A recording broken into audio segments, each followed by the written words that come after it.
Welcome to Cut the BS with Holly and Rachel.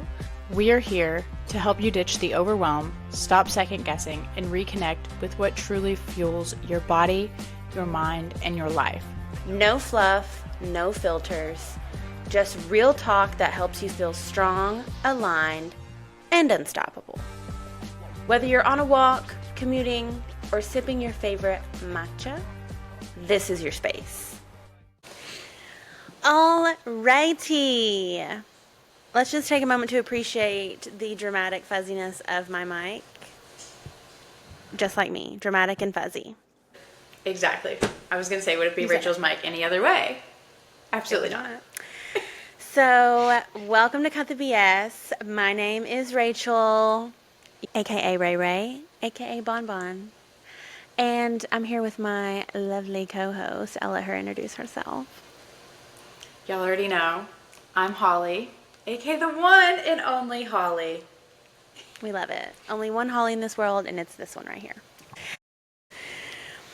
So, today we are talking about beginner's fitness. Now, we're not just targeting people who have never stepped foot in the gym and who want to know where to start. We're also targeting those of you who have already started your fitness journey. Maybe you're already going to the gym. Maybe you're already doing some at-home workouts. Maybe you're already getting those extra steps in each day and progressing those steps each day, which we are here for. Maybe you just need a little bit of guidance. Maybe you want to know where to start or where to continue. Maybe you need to know if these cookie cutter workout plans that you're doing are beneficial for you or not. And we're here to answer all those questions. So, Holly, let's take a little trip down memory lane and think about when we first began in fitness, lifting weights, all the health and wellness things, all the health promotion things. What was that journey like for you, and how were you feeling, even though this was 1,000 years ago? So for me, everybody starts in such different places and in such different mindsets around fitness, just based off of, why you're getting into the gym. Is it just because you've, been an athlete your whole life and you're just starting to work out or to lose weight or whatever the reason may be? For me, it was really just, I think this is what you're supposed to do. I see my brother doing it. He's getting his degree in exercise science. I'll do it. He must know a thing or two. So for me, there wasn't much. It sounds like probably weird to say there wasn't much overwhelm, but I think that's because I was going to the gym with my brother. So I had someone who knew what they were doing. It's a big difference than just going in by yourself. I enjoyed working out for the most part. Did I have the greatest mindset around it? No, but I enjoyed it. Awesome. Yeah, no, I think for anyone out there that has older siblings who are into fitness, I'm sure that their journey is very similar to yours, because obviously not always, but I feel like a lot of younger siblings imitate their older siblings in some way, or at least look up to them in some way, hopefully. So, yeah, that's good though. It's good that you weren't overwhelmed, and it's good that you weren't, like stressed out going to a brand new place with all these things that you're supposed to do and people doing God knows what in that gym. Also definitely helped the intimidation aspect of it all. I was at the YMCA. The people I was working out with were the senior pop. So they were so welcoming, So I think where you start definitely matters as well. What was your experience like, though? Dude, you can't beat them. They're so cute. I'm here for the geriatric population, even if they do got an attitude. So do I. My journey was a bit different. I'm trying to pinpoint when that journey actually began, because obviously I was an athlete in high school, and we did go through some sort of workout programming. So we went through this thing called gym training, and we were on boxes. We were doing lots of core work. We were doing lots of just jump exercises. I guess that's where you can say that I began. I did it for volleyball, so it wasn't really for any gain except my game. But if you fast forward into college, I was doing it similar to you because it's like, I think I should do this. And obviously, for me, the freshman 15 were very real because I attribute it because I started taking birth control. Obviously, I was not as active, wasn't an athlete my freshman year of college, eating all the things.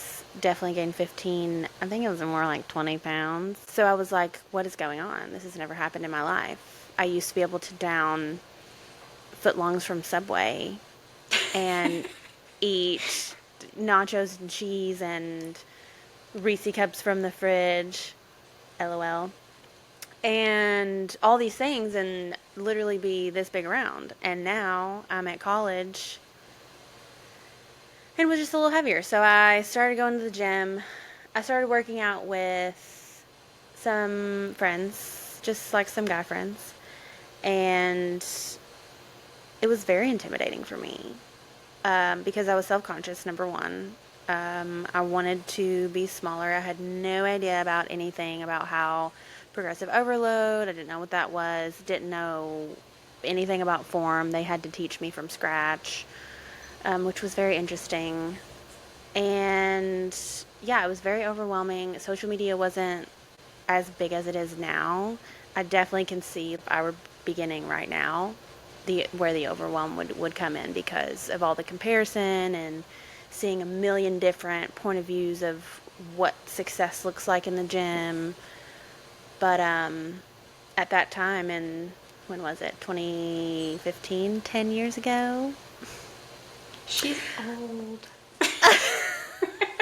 Whatever.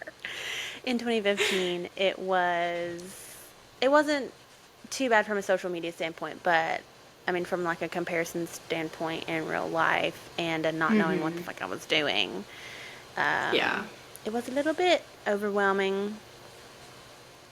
You know, and you bring up a good point because so I went from the YMCA with my brother in my senior year of high school. That's what I was doing. And then did that all summer. Went to Moorhead. I felt pretty confident in myself at that point in the gym. Like, would go to the gym by myself at the YMCA. Oh no. Campus rec gym? No. I'm not gonna lie. The viewers can maybe get this story. I don't know. I walked into that gym one day, I saw CJ, and I walked out. I said I will not work out in front of him. So that intimidation I get. And that's where, like, you can be well into your journey and still get intimidated. And yeah, I thought CJ was cute, but like, it was also just everybody and their mother in there, and it was too much. So overwhelm and intimidation does not just happen to Honestly, well-established or to new people. The Moorhead Rec and Wellness Center was the streets Yeah. for single people, honestly. I actually not only worked there as a fitness attendant, I also was a referee for intramurals. Wow, I wonder was if you in ever there, refed like, one of my games. I think I'm too old. I don't know. When did you graduate? We're going to make me holler out the years here. Okay, so How about I tell you when I went? No, I was there in 2018. I am still a young spring chicken. Oh. Okay? Okay, Queen. Wrinkleware. Hey, I agree. You said it. You look hot. So. I was in Moorhead circa 2014 to 2018. Okay. And arguably, those were the most fun years at Moorhead. And any year after that was mid. That's why I had to leave after the first semester in 2018 because I knew Rachel was leaving and I knew that it was going downhill. Right. Ray's gone. We got to all leave with her. I think that the IDGAF mentality is a lot easier for me now than it was at that age. Because, I mean, Yeah. when you go into college, which, for us, that's when we kind of were going into a new space, you're still very impressionable. And honestly, arguably, you care what people think as human beings all the time. I mean, everyone cares a little bit. If not, well, call me up and tell me how, because we all care what other people think of us. So going into a new space, going into a new gym, the gym intimidation definitely is a thing. And it can be very overwhelming, especially when you're maybe trying new workouts that you haven't tried before, or you're doing maybe a new program that you've not done, like anything new. You want to do it well, Yeah. and you don't want someone to like look at you and judge you, or see that maybe your form's not good, and then they're like, let's be honest, in my experience, maybe it's different for someone else, most people are not looking at you. Nobody gives a what you're doing. And unless you're like the one video I've seen on social media of the guy using the cable machine like he's Spider-Man, unless you're doing that, unless you're I need to doing go find that, that video later. literally, unless you're doing something absolutely insane, no one's looking at you and nobody's worried about you. So you might as well just take that, plant it in your brain, remember it, and then just going about your workout. You're in there, get in, get out, be done.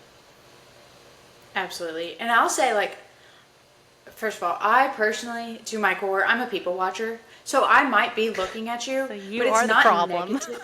I am the problem. I'm sorry, guys.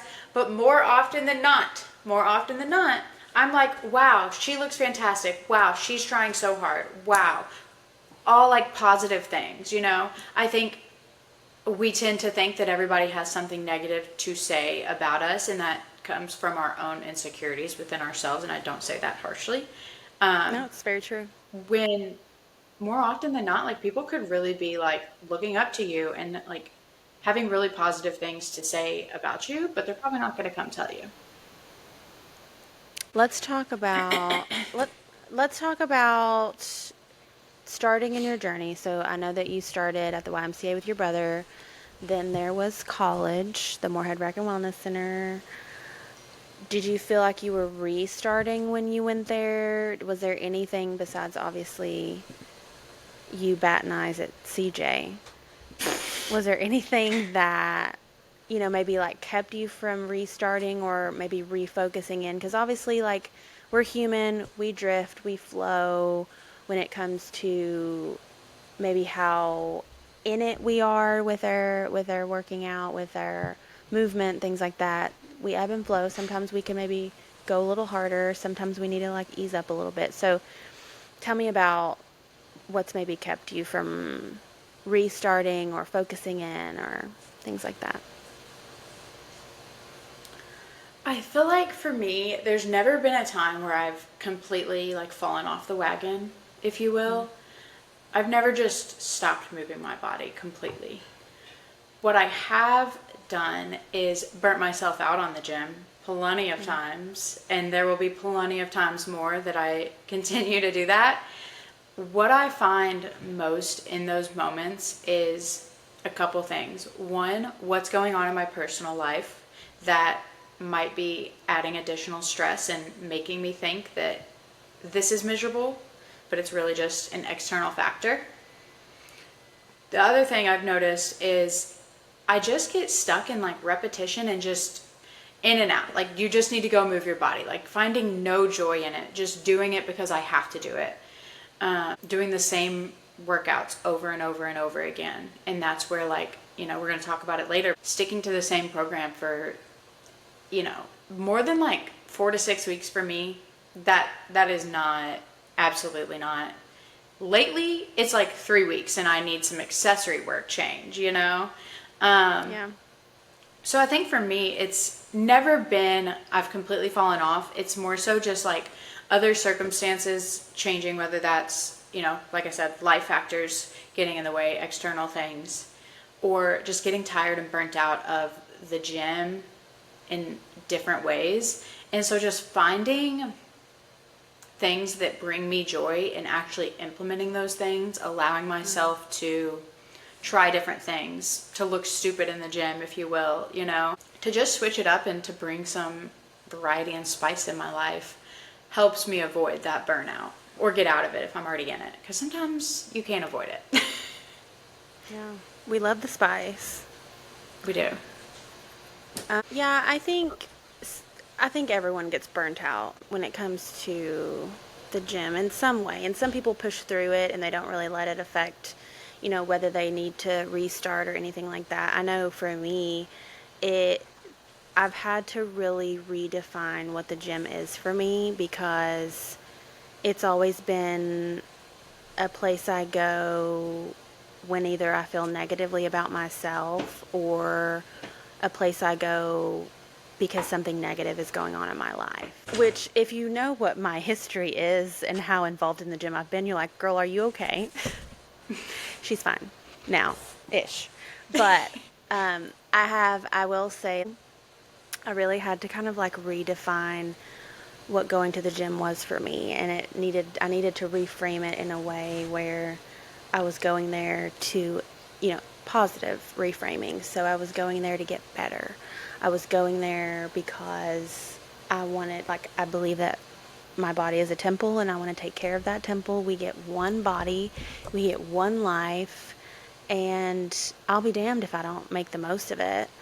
And so, also seeing the negative effects of getting older and not moving your body, I just wanted to really like kick it into gear and prevent that in the future and, just reframing it in a more positive way, all in all. And so that's still something I'm working on, but I will say that we're getting there and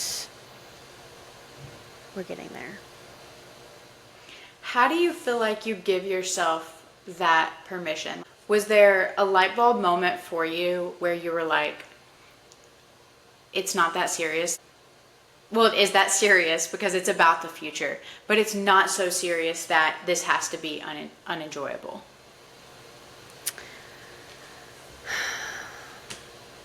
I think when I began working for a period of time when I worked in a gym, I would work out with friends and I would, sometimes work out with my husband. I would lead fitness classes and those were just so enjoyable. And it wasn't even, I was there because it was my job, but I was enjoying it because why not? I'm with all these people, we joke around, we laugh. And so I think that community aspect really helped me to reframe. I'm very extroverted. For those of you that can't tell, I'm a social butterfly. Give me all the people, give me conversations that have meaning, give me all the social interaction until I literally can't anymore. So I think because I was incorporating that, it just really helped me to view it in a way of this can just be fun. It doesn't have to be because I hate my body today. It doesn't have to be because I have to reach this goal of getting to this body fat percentage or this physique or because I think someone else thinks I should be at a certain physique. It had nothing to do with that. It was just about having fun and having community. So basically just surrounding yourself with people who brought you joy and doing something that brings you joy and just in a new way. Yeah. Competing, honestly. We love competing. I know. At the end of the day, she will always be an athlete.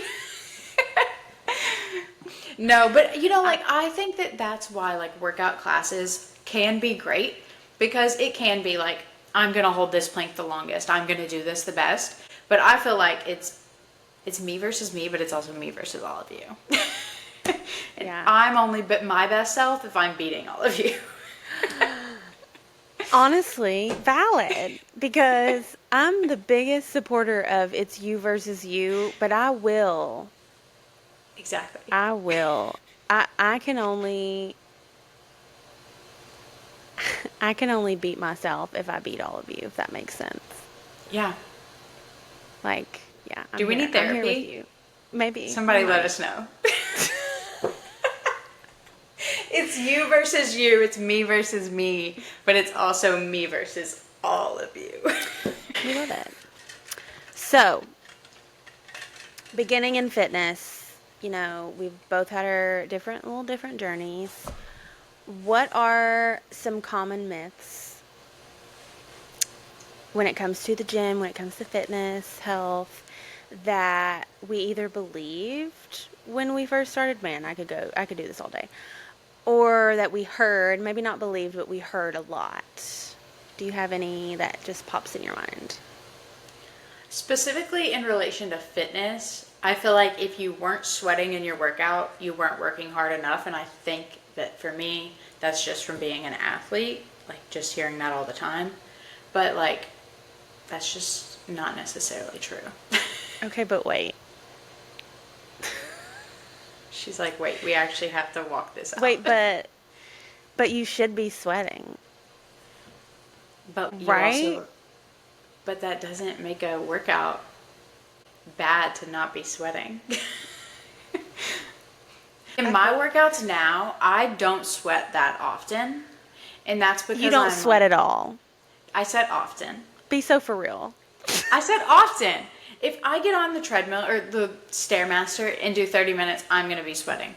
But in my typical workouts, I'm taking maybe too long of rest breaks. I'm pushing really hard for 30 seconds to a minute, and then I'm resting. I'm not doing like circuit style workouts. So like my heart rate comes up, and then we like level it back down, and then we go up again. What do you want me to do, Rachel? Wear a sweatshirt and sweatpants? Okay, fair. Fair. Like, I cannot help that. But when your heart rate goes up, so does your body temperature. Correct, but I also naturally am always cold.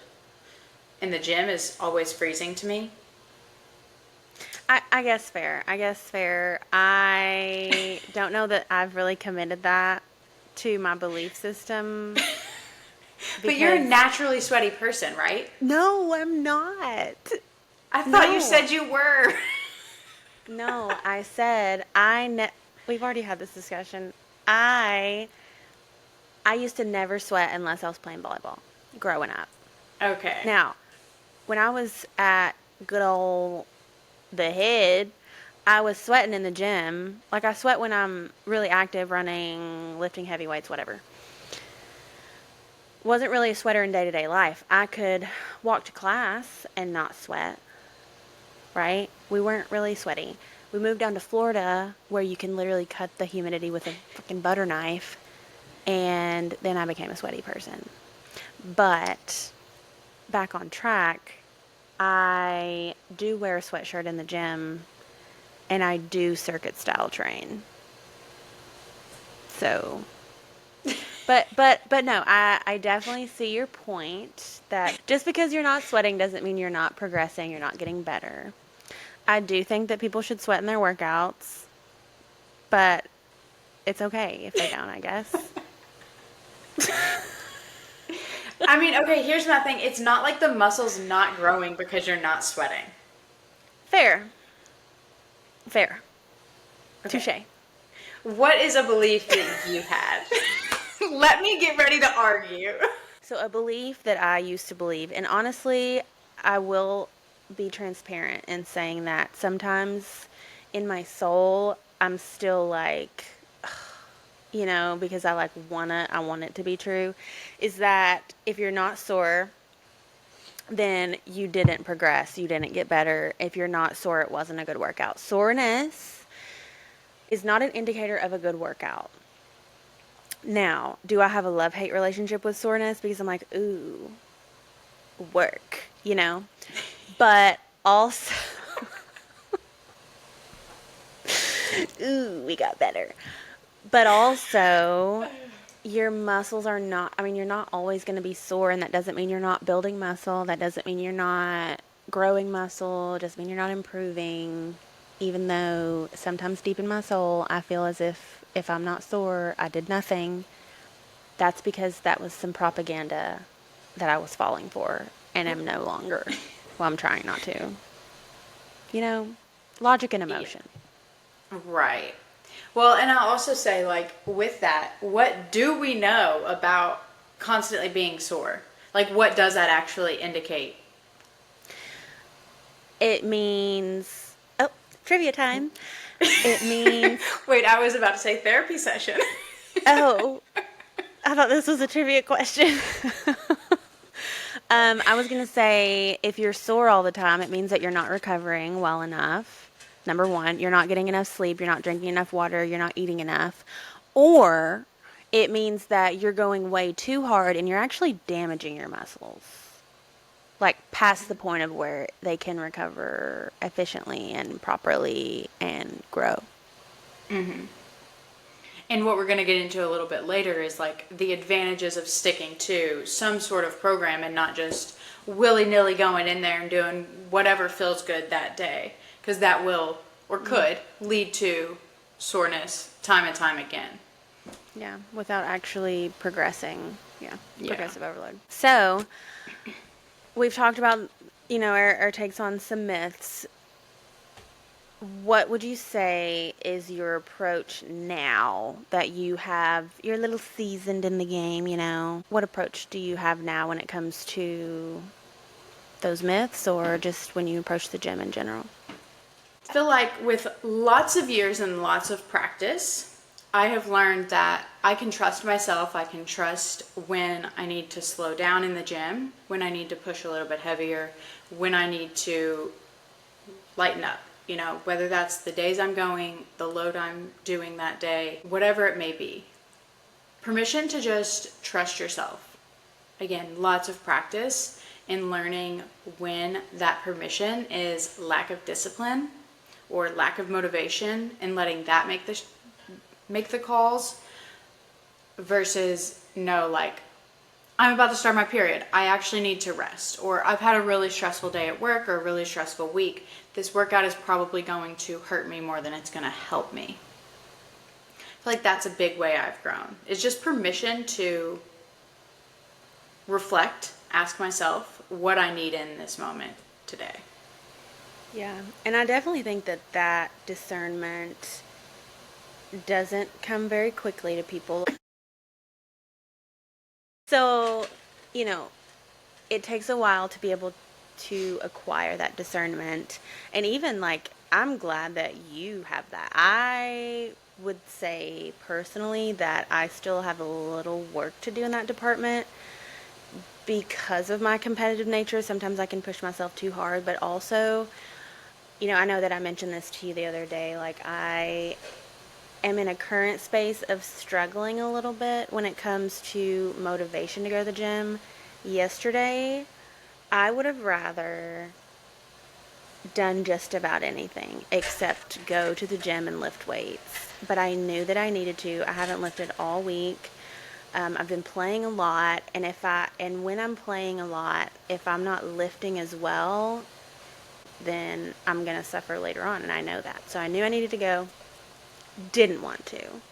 Texted you, told you I didn't want to. You didn't text me back till after I was done at the gym, which is Sorry. fine. Which is fine. I had a debate with my husband. I was like, I need to go. I don't want to. Laid on the couch, stared at the ceiling. Had my gym clothes on, by the way. Oh, wow. Then I put my shoes on, laid back on the couch, didn't want to go. And then I literally got in my car. Sometimes I'll trick myself. Like if I know I need to go and I'm just being a lazy piece of shit, I will get in my car, drive to the gym, park, walk in the gym. If I still don't want to be there when I'm already there, I'll leave. I've never actually left. Because when I get there, I'm like, well, I'm already fucking here. Might as well. Yeah. Sometimes that's what I need. But all that to say, I'm still working on the discernment because I battle a lot when it comes to the logic of what I know I need and the emotion of I don't feel like it. So the balance there is a little. Maybe you can give me some tips later. We're always learning, and we're going to make mistakes and we're going to slip up and we're going to be lazy piece of shit sometimes. And then we're going to also be insanely strong and independent women other times. Yes. Well, also, I think that's a big thing on social media in general right now is you've got people telling you to listen to your body and to give yourself grace and to blah, blah, blah, blah. And then you've got other people saying, get off the fucking couch and take your lazy ass and put in some work. Now, I fall in between those.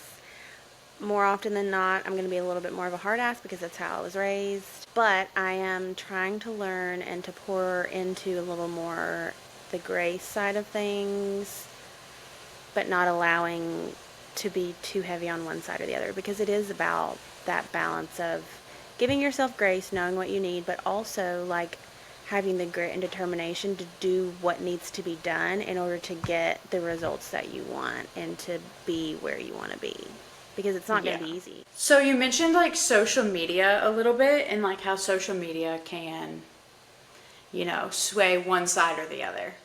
Very few times is there gray area on social media. It's hard to find those creators. So if you were a beginner today, what do you think that would look like for you? Knowing what you know, with the information you have now, what would you do differently for yourself? Yeah, I'm a big advocate for starting small and setting attainable goals. And sometimes that beginning might look like setting and establishing the habit of going to the gym. It doesn't have to be, I go to the gym, I have all the things, I do the perfect workout, I do the perfect recovery, I eat perfect. Like, it doesn't have to be all those things at once, because that can be overwhelming. Again, it's a little bit of that all or nothing that we talk about a lot. So I think that maybe my first step would be establishing a consistent routine with going to the gym. Maybe I go to the gym and walk on the treadmill. Maybe I go to the gym and I do some very simple machine exercises to get myself accustomed to just showing up. Because, like, a lot of times I just have to get there. Yeah. And then you're already there. So what are you going to do? Turn around and use all the energy to go back? Like, you're already there. Getting there sometimes is the hardest thing. So establishing that first, I think, would be number one. And then once I establish that, I think, finding what it is that I'm wanting from the gym. So maybe you need to do, a workout that's gonna support the lifestyle that you need to live or that is required from you. And for a lot of people, that might mean getting a coach for 3 months. I don't think everyone should be coached forever. You should be self-sufficient at a certain point. But I do think it's very insightful and very beneficial to get a coach that knows what they're doing to get you started. I think establishing the routine of going and then figuring out a plan that's going to serve you in the best way. And then doing that and progressing. So progressive overload, increasing weights, increasing reps, targeting the same muscle in a different way, building strength. Nutrition's a huge part of it, so that can be something that's added on later, fueling your body optimally for what you're requiring of it. All right, so we've talked a lot about beginner's fitness. We've talked a lot about the journey in fitness, whether you're just starting or you've kind of been at it for a little bit. Holly, tell me, what are some final thoughts that you might want to share with someone who is just beginning and or has begun and continuing in their journey and might need some guidance on, what to do, where to go from here? My biggest piece of advice is allow yourself to mess up and allow yourself to make mistakes without never showing back up. Because the reality is we did not get, this far in our journeys without making mistakes and learning from those mistakes. You learn from those and you grow from them, and then you kind of move forward based on that. Start small, start realistic, start with what feels good to you, and allows you to feel like you're achieving something without feeling like you're achieving everything. And what I mean by that is, in our first month in the gym, we just need to show up consistently. We need to celebrate the small wins of going, feeling more confident in going, in walking into the gym, in doing the exercises. We don't need to think about our long-term goal of losing X amount of pounds or whatever your long-term goal may be. So thinking short-term in the gym a little bit instead of thinking of that long-term goal. Yeah. No, wise words. Thank you. Words, grasshopper. I couldn't agree more. So I think lasting words from me would be also talking a little bit to myself to, if you need help, ask for it. If you don't know everything, I don't know everything. So even someone who coaches women and programs for people needs help as well. So it's okay to need help, even if you've been going to the gym for a long time, you know a lot of things, you have certifications. And also continue to practice discipline. The discipline of showing up, the discipline of not giving up if you fail, the discipline of continuing to push forward so that you can get better, so that you can be healthy. Because that's the goal, to be healthy, to feel good, to move well. Thank you guys for listening to another week with us. We will catch you guys in the next episode and see y'all then. And that's a wrap on this episode of Cut the BS with Holly and Rachel. If today gave you a dose of clarity, confidence, or even just a good laugh, we've done our job. Don't forget, wellness isn't about doing more. It's about doing what actually works for you. So take what hit home, leave the rest, and keep showing up as your strongest, realest self. Be sure to follow, rate, and share this episode with someone who's ready to cut the BS and live with more intention. Until next time.